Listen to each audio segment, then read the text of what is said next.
राज्य सरकारच्या आदेशानुसार राज्यातील दुय्यम कारागृहांमध्ये न्यायालयीन कोठडीत असलेल्या आरोपींना टप्प्याटप्प्यानं नाशिकच्या मध्यवर्ती कारागृहामध्ये हलवण्याची प्रक्रिया सुरू केली गेली आहे। त्यानुसार संगमनेर येथील विविध पोलीस ठाण्यातील एकूण 40 आरोपींना कडक पोलीस बंदोबस्तामध्ये नाशिकला रवाना केलं गेलंय। यात संगमनेर शहर पोलीस ठाण्यातील 20, घारगाव, आशिवे आणि घुलेवाडी ग्रामीण पोलीस ठाण्यांच्या न्यायालयीन कोठडीत असलेले 20 आरोपी अशा एकूण 40 आरोपींचा समावेश होता।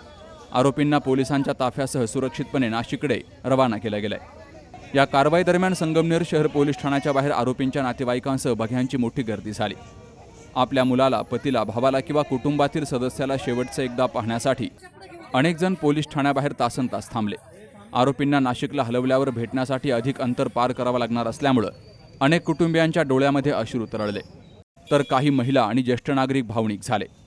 दुसरीकडे शासनाच्या दृष्टीनं हा निर्णय सुरक्षा, कारागृह व्यवस्थापन आणि न्यायालयीन कोठड्यांवरील वाढता ताण कमी करण्याच्या उद्देशानं घेतला गेलाय असं सांगितलं गेलंय।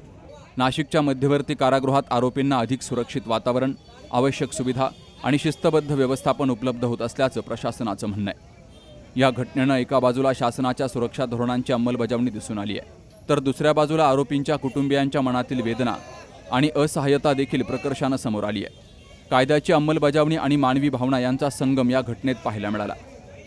आरोपींविरुद्धचे गुन्हे न्यायप्रविष्ट असून त्यांचा दोषी किंवा निर्दोष असल्याचा अंतिम निर्णय न्यायालयाकडूनच होणार आहे। सुखदेव गाडेकरसह सुभाष भालेराव, सी न्यूज मराठी, संगमनेर।